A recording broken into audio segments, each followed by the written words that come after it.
my name is Khalid Wardak. I'm the co-founder and the vice president of Laman Fashion House and manufacturing company. The biggest challenge we face right now is security. My name is Farid Amiri. I'm one of the owners for Slice Bakery. During the winter, every day we had power cut. During the blackout, there was a lot of complaint from the customers why we don't have coffee. I'm Mohammed Anil Qasemi. I'm a business student at the American University of Afghanistan.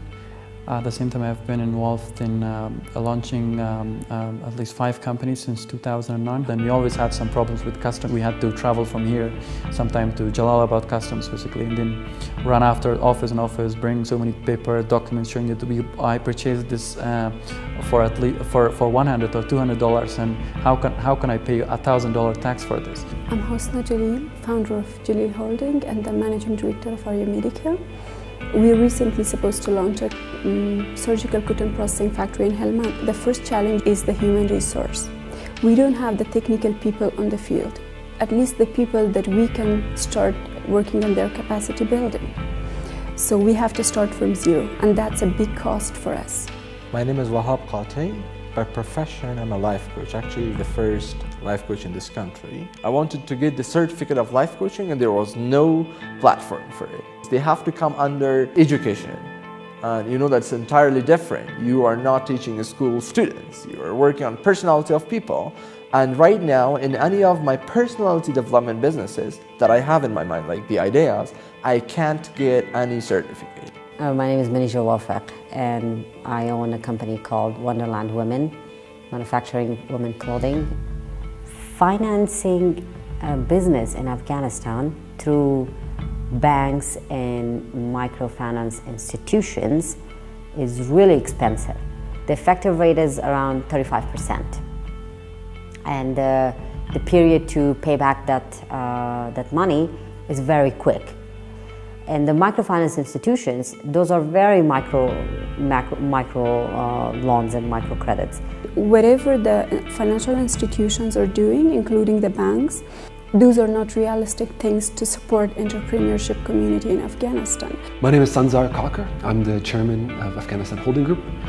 If you ask most businessmen, they won't tell you about the typical problems in Afghanistan. Yes, they'll tell you what you think they want you to hear. Electricity, security is a big problem for us. Access to finance, and, access to land, and those things. But when you really dig down deeper, it's the biggest challenge that they say that they have is the government. And I'll give you a few examples.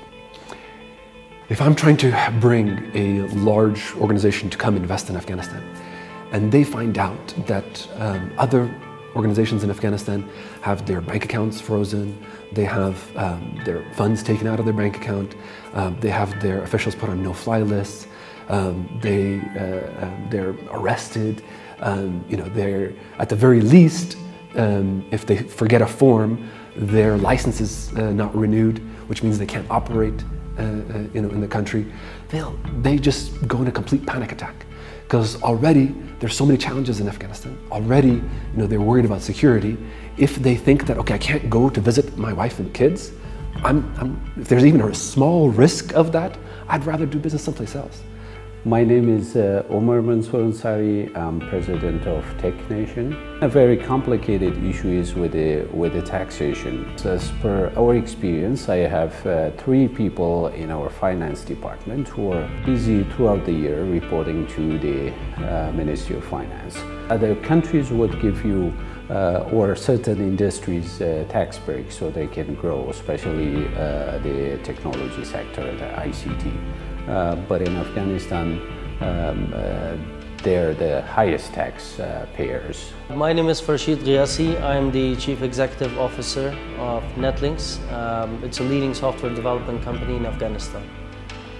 Those who start new businesses, they have to start paying taxes from the day one, from the rentals, from the salaries, from the income that they make, from the sales that they do. So the taxes are quite high. Normally an entrepreneur starts with just one person, with just an idea, right?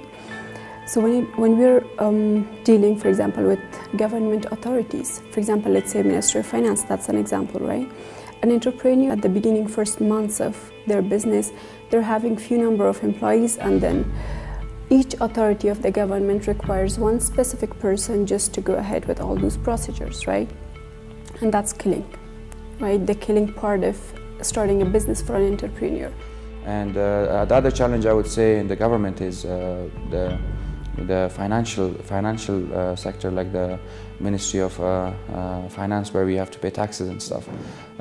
It's very complicated. It's very corrupt. That's something it has to be easy for, especially for entrepreneurs like us, where you can easily pay the taxes, and it should be done within a day or two. It shouldn't take more than months. Licensing is separate. That has separate requirements, and once you register in Afghanistan, you should be allowed to do business. Taxes is a separate issue. If you don't pay your taxes, yes, there's consequences, but it's not that one should be necessarily linked to the other. And linking them together means that businesses that are behind in tax, you'll stop them from operating. They can't bid on new contracts. They can't earn more money to even pay taxes in the first place.